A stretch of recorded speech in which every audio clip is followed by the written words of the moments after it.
Gyanodaya channel पर आपका स्वागत है। विषय गणित कक्षा 3 पाठ का नाम कैसे कैसे बांटें, कैन वी शेयर। प्रस्तुतकर्ता अजय कुमार गुप्ता, अध्यापक दिल्ली नगर निगम। शिक्षकों के लिए संकेत। इस पाठ के अंत में छात्र एक बड़े समूह को छोटे समूह में कैसे विभाजित किया जा सकता है, इस पर विचार करके विभाजन को समझने में सक्षम होंगे। साथ ही गुणन या भाग समीकरण में लुप्त या छूटी हुई संख्या ज्ञात कर सकेंगे।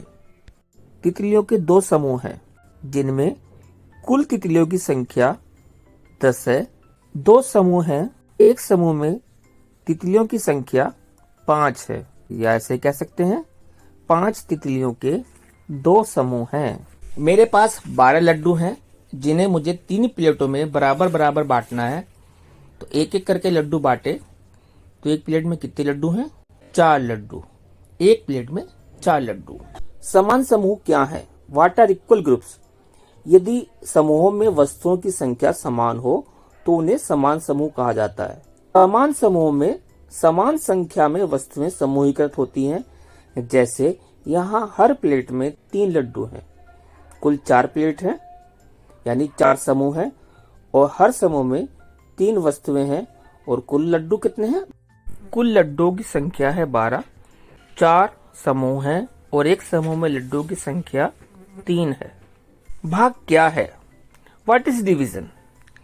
भाग का अर्थ है किसी चीज को या वस्तुओं को समान समूहों में बांटना। Division means distributing something into equal groups. यहाँ हम कुल संख्या को समूहों की संख्या से भाग करते हैं तो प्रत्येक समूह में वस्तुओं की संख्या ज्ञात कर सकते हैं। माँ चिड़िया अपने 4 चूजों के लिए 12 दाने लेकर आई, जिसे उसे अपने चूजों में बराबर बराबर बांटना है। पहले उसने सभी चूजों को एक एक दाना दिया, फिर एक एक दाना और दिया, और अंत में एक एक दाना और दिया। हर चूजे को कितने दाने मिले? 3 दाने। तो इसे हम ऐसे भी कह सकते हैं, 12 को 4 से भाग करें तो हमें 3 प्राप्त होता है। 6 मौजों को 3 समूह में बांटा गया, तो प्रत्येक में कितने मौजे होंगे? 2 मौजे। यहाँ कुल वस्तुएं यानी मौजे कितने हैं? 6। कुल समूह 3। प्रत्येक समूह में वस्तुओं की संख्या 2। तो हमने इसे कैसे लिखा है? 6 भाग 3 बराबर 2। यहाँ हम भाग के चिन्ह को पहचाने। ये चिन्ह भाग करने के लिए प्रयोग होता है। एक और उदाहरण देखते हैं। 35 अंगूरों के 7 समूह बनाने हैं, तो एक समूह में कुल अंगूर कितने होंगे? तो हमने 7 समूह बनाए हैं, हर समूह में 5-5 अंगूर हैं, तो इसे हम भाग तथ्य के रूप में लिखेंगे। 35 भाग 7 बराबर 5। 20 केले 4 बंदरों में बराबर बराबर बांटे जाने हैं। एक बंदर को कितने केले मिलेंगे? गिनिए। बिल्कुल सही जवाब, हर बंदर को 5 केले। इसे हम ऐसे भी कह सकते हैं, 20 भाग 4 बराबर 5। वस्तुओं को समूह में बांटने का एक दूसरा तरीका भी है, जिसमें हम प्रत्येक समूह में निश्चित वस्तुएं बांटते हैं। जैसे हमारे पास कुल 20 पुस्तकें हैं, तो हमने एक खाने में 5 किताबें रखनी है। तो जब हमने पहले खाने में 5 किताबें रखी तो हमारे पास किताबें बची 15। दूसरे खाने में 5 रखने के बाद 10। तीसरे खाने में भी 5 किताबें रखी, बाकी बची 5, और 5 किताबें चौथे खाने में रखने के बाद हमारी किताबें खत्म हो गई। तो हमारे कुल खाने कितने भरे? 4। आओ हल करें। कुल 240 पेंसिलें हैं। यदि प्रत्येक पेंसिल को 10 के सेट में पैक किया जाता है तो कुल कितने पैकेट होंगे? सोचें और बताएं। भाग तथ्य। भाग के चिन्ह के बारे में आपने पिछले सवालों में भी देखा है। यहाँ कुल वस्तुओं की संख्या को भाज्य या डिविडेंड कहते हैं। समूहों की संख्या भाजक या डिवीजर, और प्रत्येक समूह में वस्तुओं की संख्या भागफल या कोशंट कहलाती है। बच्चों, गुणा और भाग के संबंध को जानते हैं आप? गुणा और भाग एक दूसरे के विपरीत प्रक्रिया हैं।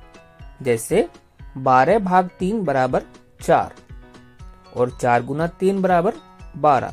इसी तरह से कुल वस्तुएं 16, 2 से भाग करा 8, या इसको हम ऐसे भी कह सकते हैं 8 वस्तुएं के 2 समूह गुणा करने पर कुल वस्तुएं 16। बच्चों, जब आपने गुणा करना सीखा था वहां आपने पहाड़ों यानी टेबल्स का प्रयोग करना सीखा था। भाग करने के लिए भी हम पहाड़ों का प्रयोग कर सकते हैं, जिससे हमारी भाग की प्रक्रिया सरल हो जाती है। जैसे 36 को 6 से भाग करना है, 6 का पहाड़ा पढ़ेंगे, 6 6 36, तो उत्तर आया आपका 6। इसी तरह से कुछ प्रश्नों का अभ्यास अपनी पुस्तिका में भी करें। हरि प्रसाद के पास 30 मीटर लंबी रस्सी है। वह इसे अपने 3 बच्चों में बराबर बराबर बांटना चाहता है। हर बच्चे को कितनी मीटर लंबी रस्सी मिलेगी? तो 30 के 3 बराबर हिस्से करें तो एक बच्चे को 10 मीटर रस्सी मिलेगी। अगर 36 मीटर लंबी रस्सी है तो हर बच्चे को कितनी मीटर लंबी रस्सी मिलेगी बताइए। यदि 60 मीटर लंबी रस्सी हो तो हर बच्चे को कितनी लंबी रस्सी मिलेगी? ध्यान दीजिए, समूह में बांटना और समूह बनाकर बांटना 2 अलग अलग प्रक्रिया है। समूह में बांटने के लिए एक एक करके सभी समूहों में वितरण किया जाता है, जबकि समूह बनाकर बांटने में एक समूह में कुल वस्तुओं की संख्या को कुल वस्तुओं में से बार बार घटाया जाता है और कुल समूह ज्ञात किए जा सकते हैं। जैसे हमने अलमारी में किताबें रखी थी तो 5-5 किताबें हमने रखी थी। यहाँ पर बकरियों के पैरों के 24 निशान हैं। अंदाजा लगाओ यहाँ कितनी बकरियां आई होंगी? यह तो आप जानते ही है ना, बकरी के 4 पैर होते हैं। निम्नलिखित तालिका को पूरा कीजिए। भाज्य, भाजक और भागफल अपने भरने हैं। जैसे पहला 45 भाग 9 बराबर 5, तो इसमें भाज्य कितना है? 45, भाजक 9 और भागफल 5। बाकी सवालों को भी इसी तरह हल करके अपनी कॉपी में लिखिए। कूदते फांदते जानवर। मेंढक एक छलांग में 2 कदम कूदता है। गिलहरी एक छलांग में 3 कदम कूदती है। खरगोश एक छलांग में 5 कदम कूदता है। घोड़ा एक छलांग में 15 कदम कूदता है और कंगारू एक छलांग में एक बार में 30 कदम कूदता है। आइए इसके आधार पर कुछ प्रश्नों के उत्तर देने का प्रयास करेंगे। कितनी कूद लगाकर मेंढक 30 पर पहुंच जाएगा? एक बार में 2 कूद लगाता है तो 30 को 2 से भाग करेंगे। कंगारू 2 कूद लगाकर किस संख्या पर पहुंच जाएगा? यहाँ हमें गुणा करना है 30 को 2 से। खरगोश की कितनी छलांगे घोड़े की 1 छलांग के बराबर होगी?